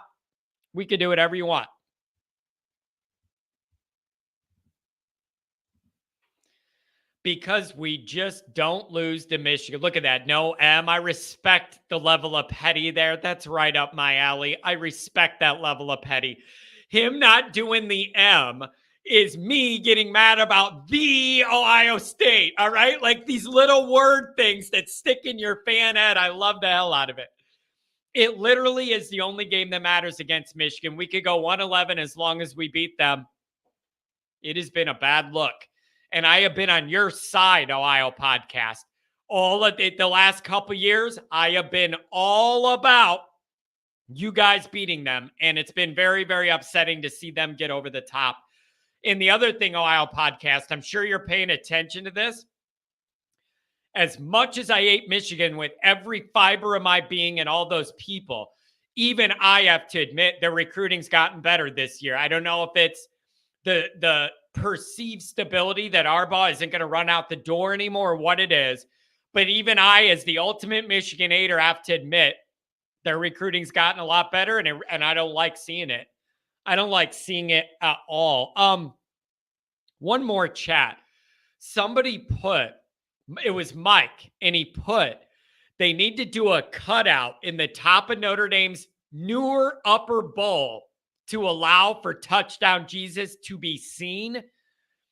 I have argued that as well. My dad swears a part of Notre Dame not winning anything, among all the practical reasons, is the literal image of selling out the view of touchdown Jesus in that stadium for more money. And you could say that that's like immature or whatever, but I know a lot of Notre Dame people feel that way. That you used to have touchdown Jesus looking over that stadium, and then you wanted more revenue, so you built the upper bowl, and now it's mostly blocked. It's a little bit too much irony there. You literally put a wall up blocking touchdown Jesus' view for more money. Couldn't you sliver out, like as wide as the tunnel is, sliver out that top part so you could still have that touchdown Jesus? Nope. They wanted more money, did the full bowl. Sorry. You could have designed it different to not lose all those seats. You could have built one side up more or done something else to allow that, which is supposed to be the centerpiece of everything that matters at Notre Dame. Have touchdown Jesus looking down on you. They got rid of it for money. So you want to talk about Notre Dame values? You know, it's funny. When I ask why we can't do big-time NIL or get some undergrad transfers in here that aren't brain surgeon level academics, I'm told, oh, Notre Dame values. But when they want to block off touchdown Jesus to make more money, where the hell are the Notre Dame values then? It pisses me off. Oh, me. Why can't we get undergrad transfers? Why can't we do a little bit of this? Oh, and then I get preached to by these rosary holders about, oh, Notre Dame, and we got to make sure Notre Dame values. Where were the values when you put a wall up blocking touchdown Jesus to get more money? Where were your Notre Dame values? Where were you clutching your rosary for that? They don't get to pick and choose all, nitpick. So you don't get to go down the value thing to shoot down me wanting to get modern. And when I ask why I can't see touchdown Jesus, oh, well, we got modern. Unbelievable. Some of that hypocrisy, it bothers me with Notre Dame. I love Notre Dame, but I'm not sitting here telling you they're perfect. I'm not doing that, but it bugs me. And we haven't won a damn thing since touchdown Jesus has been blocked. You got to sit in the top row to be able to see the guy's arm. It existentially, that really rubs me the wrong way. It is like the ultimate Notre Dame hypocrisy, but anything to make them a little more money, I guess, right? Unbelievable. 260, where do you want to go? Good morning, John. How are we doing this Wednesday? I'm doing very well. I just like talking Notre Dame with the people, man. What's on your mind? There's a lot going on in the college football and Notre Dame world. What's top of mind for you? Oh, what is top of mind? Well, I guess first and foremost, I'll circle back. It was a couple Saturdays ago. I sent a super chat to you. It was pertaining to if Marcus Freeman were to go 9-3, how warm is his seat? You simply put stated that it'd be cold. There'd be no heat whatsoever. It would be hot. Again, it would be hot on social media with the fans. As far as the administration goes, it would be nothing there. Nothing. 9-3, no way. Nothing. I would think that the heat would get I think his seat is going to start to warm up if he goes 9-3, depending on what 9-3 looks like. If he were to lose all three of the big three, I think that seat gets a little hot. If he goes 9-3 and he say wins 2 of the 3, but then you get those trap games because guess what, you're dealing with these teenagers and it's very difficult to get them off after playing in OSU to go on the road. I think he would be fine. That is my take on that. But wait a second. How you're telling me that this Notre Dame administration that's given us a hard time with a lot of things, undergrad transfers, being upfront with NIL, all the grades, all that stuff. You're telling me the same group that has all those governors put on the program is going to start giving Marcus heat for going 9-3, which would be an improvement over last year. I think that's 0%. None. Not at all. Zero. Social media fans, we're going to be mad. But if he goes 9-3, no matter what the three are, they're going to go, oh, that's progress. No heat. Doesn't matter. I'm telling you, no heat. 9-3. I'm not saying that's right or wrong. I'm not saying that's right or wrong. I'm asking from the administration. 9-3, they're not going to blink. See, you might be right. I just think that I'm not saying that it's going to be so hot that he's got to win. I'm not saying like he's in the Ryan Day category going into this year. I'm just saying that I would feel going into 2024 that you have to get 10-2. And the reason I state that is because if I'm Freeman, my argument essentially to the administration staff is I need to work the transfer portal more. We need to do more NIL. Give me people like the Hartmans coming in here, and I'm going to win. And then if you pull that off with a quarterback as Sam Hartman as the 9-3, depending what the 9-3 looks like, that's in essence could be ruining your case. And so the administration goes, okay, so what are we doing here? So that's the only reason that I think that it would get a little bit warm. I just can't. But where are these? But wait. I'm struggling with this. Where in the hell are these high standards now magically coming from on Marcus out of nowhere year two that haven't existed like with all the coaches before? Why is it magically now the bar's so high? But I sat through all this garbage all the time where nobody did anything when it was way worse than 9-3. Like, how are we now all of a sudden they're on their high horse with the bar? How? Like, where does that come from now all of a sudden? Being a C-level businessman is what have you spent most of this show and shows talking about? Contract negotiations, right? We want $75 million from TV. We want whatever million from the next Under Armour, whatever. Okay, so who's paying for a subpar type of product, that type of money? In this economy, who's paying for it? Anybody that wants the Notre Dame brand, because it doesn't matter if you win or lose. That's who. The Notre Dame brand. That's why. They know they're going to get eyeballs. I think people will pay for Notre Dame brand, but there's a difference between a Notre Dame brand going 9-3, 8-4, 6-6, and then a Notre Dame brand that is going 10-2 into the playoffs consistently. Yeah, but that's never happened. I think the main difference in that.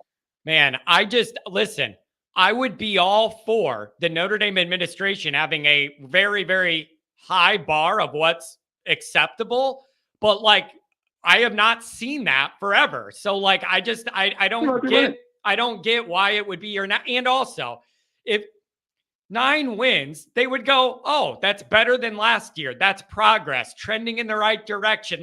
That's how the administration would see it. But 9 wins would be essentially a push from last year. Well, if you went, you're back at the camping World Bowl again. You know what I mean? That's the issue. And then going to 2024, looking at the difference in schedules, you should be able to get that double-digit win total. But I'm going to lose my mind. Where was all this high bar when Kelly was dicking around? Where was the high bar then? They let him do whatever he wanted for over a decade. Where was the high bar then? When BVG was running the program in the ground and Kelly wouldn't get on a plane to recruit. Where was the bar then? How is it just now on this guy, but Kelly got to do whatever he wanted for 11 years? How is that bar now? Because Kelly changed the Overton window at Notre Dame. Notre Dame was a sinking ship, and he came in to right it. That's what his job was, is to make it reputable once again. To make it just, guess what? Going into the season, you're more likely going to win 10 games. You ain't going to win the big ones, but you're going to win the games that you're supposed to win. And so now you have raised the tide. And so now when you get into an environment where, guess what? Money's tight, the economy sucks, and now you're trying to get people, you're trying to stay independent. That's what you're trying to do. And so if you're trying to do that, and you're trying to make mucho dinero, the thing is that you have to provide a product that's going to warrant that. Okay, I'm not saying that Notre Dame doesn't have a brand. It does. But that's a 35. That is a 30-year issue, not a 2-year issue. Literally, I could argue that is a 30-year long-standing existing Sure. problem, not like a 2-year thing that Marcus is going to change. We got a 30-year problem of not winning anything that matters. So, like, where was this bar all that I would have a problem that Kelly was able to run it into the ground and then also rebuild? Kelly built it up, ruined it, got to build it up again. And they just let him do all that. But if Marcus improves, it goes 9-3, they're going to sit him down and go, you got to do better than that. I just can't make that make sense in my mind. I don't think it's like we're sit them down. If not, this is 2024 is make or break year. You're gone. I don't think it's bad. I think they're going to be like, look, we need to get 10 wins. Like whatever it takes in that season, the playoffs are expanding. We need to get to that point. You know what, making man? That sucker every year. You know what? Let me tell you this. If they had that discussion, why be frustrated that Kelly got to do whatever he wanted 11 years without that heat and they're riding my guy after a year and a half? If that happened, I would like seeing that kind of level of standard. I'm just telling you, I don't think it exists. I don't think You're probably right. Like I just don't see it. I don't see it. If that is the bar, I would love it, but I should have seen it before now, not year 2 of this guy. How about year 5 of Kelly? Like, where was that heat then? He just did whatever he wanted. Right. No, I agree. And again, I go on record many times. Like Kelly should have been fired in 2016 after that train wreck. That was totally on him. Yeah, that was that was a self-imposed burn down. That was the most disappointing part. Like, that team had way more talent than that result. That was self-imposed mistakes. But listen, I like the idea of having that high of a bar. I just have a hard time if you pull it out of thin air now when you didn't have that standard before. It's like, why now? Like, where do you get off having that bar now when for 30 years you were okay accepting garbage? So, or if not garbage, nothing elite. And people are saying 9-3 and we have a problem, not debatable. With reasonable health, you got to be 10-2 or better. If Hartman stays healthy, you got to go 10 or 2 or better, and that ain't debatable. Like, from a fan angle, if Hartman's healthy, you're 10-2 or better, or I'm upset. I agree with that. But the admin, I don't think they even break a sweat. You're probably right. But I guess playing a little devil's advocate, not to mention, like you stated, but again, I've been sold for the last. Oh, I like the devil's advocate stuff. I do. But the national championship is the bar, and therefore that would be the mindset of the standard. You want me to want me to take this to the next step? If I'm Marcus Freeman,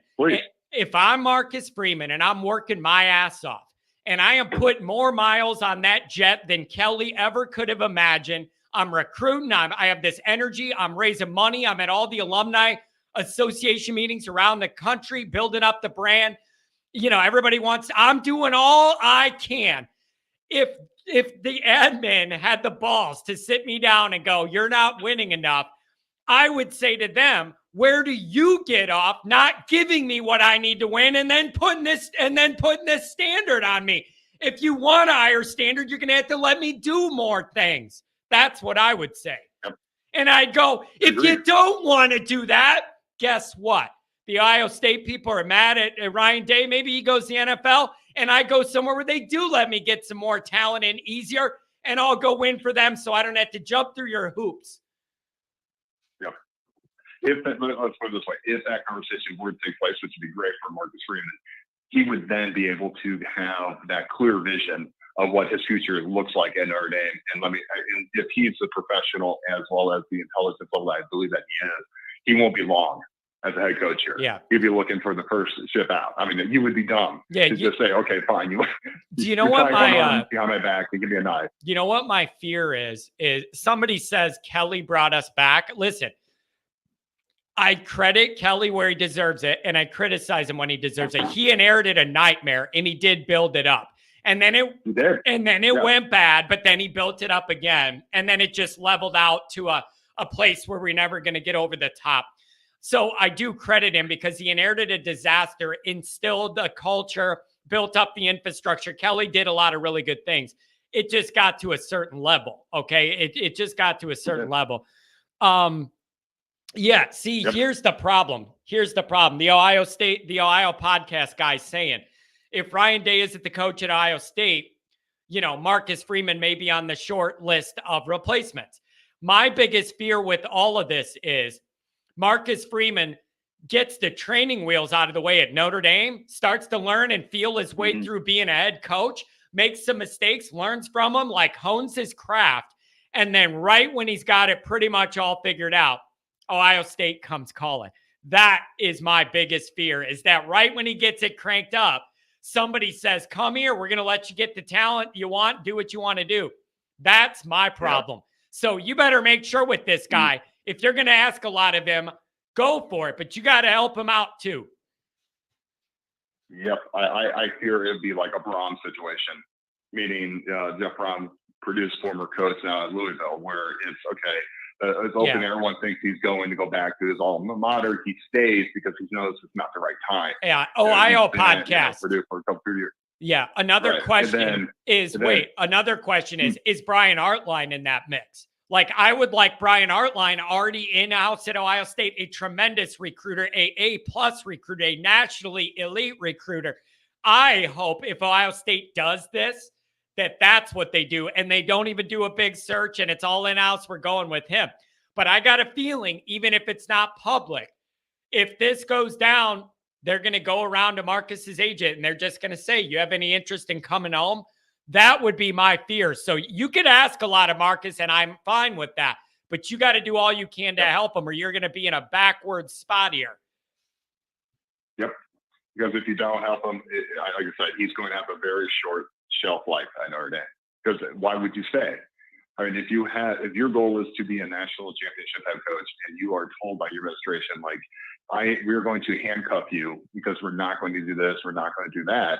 Yeah, I mean, you're going to show your worth. You're going to build up what you can. You're going to get it to where you need to go, and then you're going to jump ship to a better opportunity. Especially if somebody goes, "We will do whatever you want. You got the keys to the castle, baby," and you come and you got it. So definitely, he's going to jump ship. Yeah, if that is the case. Yeah, so it's going to be really interesting, and that's why I really want Marcus to have some early eye-level success to show that this is building towards a higher ceiling than Kelly. And this year's a big part of that. And then next year with the beginning of the playoff era, the 24th, that's going to be really interesting. So this is a major year though. Listen, man, I love the high standard. It just kind of rubs me the wrong way that Notre Dame could pull that out of nowhere when they didn't have that before for anybody recently. But then now this guy's got to be perfect. Like it rubs me a little the wrong way. Like, where did you pull this standard out of? You haven't had for 30 years. Agreed. I wish it was, because again, they've been telling me my entire life that the standard is national championships. And therefore, to get to that standard, that is in essence where you have to go in your mindset. And you know what else, too? You know what else? They charge championship prices, too, for everything. That's for sure, too, man. That's the one thing they got right. Exactly. They charge championship prices, damn it. No matter what happens on that field, you're paying that elite price tag for sure. You got to put that gold on that helmet, man. Yeah, you got to pay for that somewhere. Yep. You got it. You have to. So I don't know, man. I want Marcus to do great. I would be disappointed at 9-3, especially if the 3 were the big 3. That would be hard to sell progress if you went 9-3 and literally it was the big 3 and you lost all. Even though that would feel icky, wouldn't it? Wouldn't that just make you feel like, It would be so disheartening because my theory has always been, you get a top line quarterback in here and you're going to be able to compete and hopefully win these type of big games. And now you got 3 on the docket. The probability increases that, to win. It should. You know what? I understand wide receiver and whatnot. Let me ask you this. Let me ask you this. For all that Brian Kelly did accomplish at Notre Dame, like for the limitations his roster had, especially on offense, most of those years, almost all of those years, except for 1 or 2, all of that, he got really, really far with an offense that was always severely limited, almost totally one-dimensional at times, other than the tight end usage. I'm really excited. I don't know what it's like to see a recent Notre Dame team that can run it and throw it and maybe play a little defense. It's a whole new world can open up to us when you actually can throw a football around somebody other than the tight end. It's going to be amazing to watch a quarterback that after the initial read is covered or not open for whatever reason, go to read number 2 and 3, and then get the comes back, throw the receiver open. Nope, I don't know what that's like. Nope, never seen it, never heard of it. Don't know what it's like. Nope, never seen it. I have no idea. Like these are foreign concepts. Watching him in blue and gold too. Read number 1, read number 2, read number 3, under control, knows the timing, know it, and then come back to a guy. It's just a level of quarterback competency we're not used to.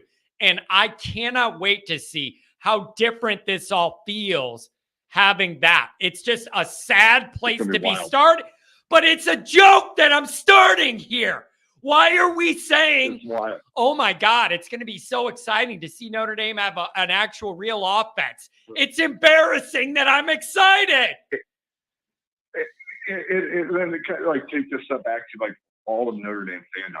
It's just where we're at that point, and people are still like arguing why is Hartman here, and like Buckner should be here, and it's like how are we not connecting the dots? That's kind of where I'm at. Like, how do we not get from point A to point B and realize, oh, it's because we have a capable quarterback who's thrown the ball, thrown 113 touchdowns. Like, he's going to throw receivers open. He's going to read defenses. He's going to be able to do this thing called an RPO that I've been hearing the last 5 years about. Like, this is going to be an actual mainstay where he's going to be able to read a defense and determine after the snap where the ball's going to go based upon how the defense is playing, which is a crazy concept. I know that even Tulane in 2022 was able to run this offense. So it's going to be wild. It's going to be an absolute crazy time. Yeah, it is. I just think a whole new world can open up for Notre Dame. And then the next step of that is one of these young quarterbacks has to hit, even if it takes a year, Minchie, Carr. But if Notre Dame could get into the modern playoff era, looking more like a well-balanced offense, that is just a new world of opportunity here we're not used to. And I'm begging for it. I am begging for it. And then you know what else that does? We always ask, why doesn't Notre Dame get these skill guys and all that? If you start having that kind of an offense, more receivers are going to want to play for you. More quarterbacks are going to want to be there. Like, it all builds on each other, but you got to put something out there that's appealing. Yep. If I was a receiver and I was looking to go to a university, why would I go to Notre Dame? I mean, in the last few years, why would you go? You have no quarterback that can give them the ball. Yeah. You're throwing it to one person. The entire offense last year was to get Mayer open. Like, that was why they stopped and looked at the sidelines for 30 seconds, was to figure out how can we scheme this so that Mayer can get open. Why would you do that? I mean, like, why would you go? You actually get people who can actually throw the ball and get them open. It's going to be a completely different scenario. Yeah, and Hartman needs to stay healthy. That's the whole key to this, is like the wins and the losses, like we're going to talk, but like overall, him being healthy is what lets this offense kind of grow, and then put it out there that Notre Dame could throw it around a little bit. It's going to change the narrative, and then that leads to whatever comes next. But I don't know, man. I'm looking for a modern Notre Dame outfit here, and I'm not used to that. And and I want to see it. And so I don't know, man. But I'm ready for summer to be over. This is going to be a long grind because I'm ready. I'm ready, man. It is. Because unfortunately the Sox are terrible, and so that's not helping a whole lot with the summer. I'm telling you, man. So yes, I'm ready. It really upsets me because I at least used to have that baseball, your companion at night. I can't even watch because it makes me so mad. Like, sell the team. They don't care about, you want to talk about standards. They don't care about winning at all. It sickens me, man. It really does. It does. And unfortunately, I'm with you. It's like it just helps past the summer. It helps past those nights getting to exactly. Fall camp. But, Go ahead.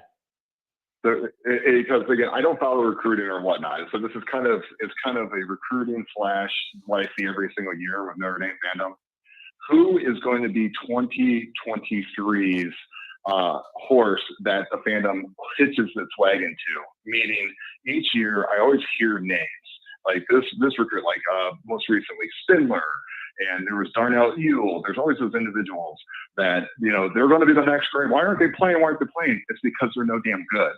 So who is it going to be this year? I just want to know to get my mind right going into who is it? Wait, who's going to be the young guy hyped up that isn't good, or could it be a young guy being hyped up that might be good? Those are two different things. Who's hyped up that isn't good? I don't know. I mean, that's tough to say, because also the other thing is how many of those young guys are going to be in a position to play to a level that warrants them being talked about next year. Like Greathouse is going to play, but he's not going to be bad and he's going to be needed. So I don't know who else is that young that's going to play. Like I don't even know I don't know who else gets on the field that young, to be honest with you. Who else is going to play that young? I don't know. I just know that there is going to be a name. You know what I mean? Like, there's going to be a name. It's going to be every single, it'll be in the chat screaming, why is this person doing this? And blah, blah, blah, blah, blah. I just was curious if you had any guesses who that is, because I always find it amusing every single year. So I just like to get some insight, because I don't do the recruiting thing, because until they actually play on Saturday, I don't really give a damn, because all these pundits are going to blow smoke up, what. And so let me see it on Saturday. I could tell you if they're any damn good or not. Okay. But so I was just kind of curious if you had any. Well, the issue is anybody being hyped up, it's because they're supposed to be good. And I don't know who else is going to play regularly that young. Maybe Osbury. But again, he's athletic, and I don't think that it's going to be like a negative. We need to get more freshmen that can play moving forward. That's another issue. We're going to finish on that. That's a bigger issue. You got to have a couple of them guys on each side of the ball that can play young. Agreed. I mean, it's like, like watching Snead play last year in the limited time. That's a different athlete. That is somebody that is like, his body's not ready. He needs another year of development. I get that. But that is hope. And compared to like somebody like a Prince Colley, when I would watch him, he has different types of athleticism, but the dude had no idea what the hell he was doing. I mean, his run fits were atrocious, so was Maris Leopold, so it's neither here nor there. But he didn't know where he was going, and it just didn't seem like the light ever clicked for that individual. So when I heard he transferred, I'm not terribly surprised. Yeah, I don't know. It's tricky, the question you ask, because you got to be at a certain level to even play as a freshman, and then that means you're probably pretty good at Notre Dame. So I don't know, but we'll see. But we got to get more guys that can play early. All right, that's going to be it, my friend. I got to hit the road. Thanks for the call. Covered a lot of ground. Of course, John. Always great talking to you, man. God bless. Happy Wednesday, right? Appreciate it, man. We'll be going Friday and Saturday. Call me if you want. Have a good one. Nice guy. Good call. All right, folks. That's going to be it. This was, I don't know, man, different today. Different. I felt a little off, a little out there. I think I woke up with like a sinus or something. I feel like my head's spinning a little bit. Everybody, thanks for being here. Thanks for donating. Thanks for chatting. Thanks for calling. Thanks for being here. All of that. I appreciate it. I'm going to put out a short video tonight. I'll put out a video tomorrow morning, and then we'll be live Friday again. Everybody have a good one.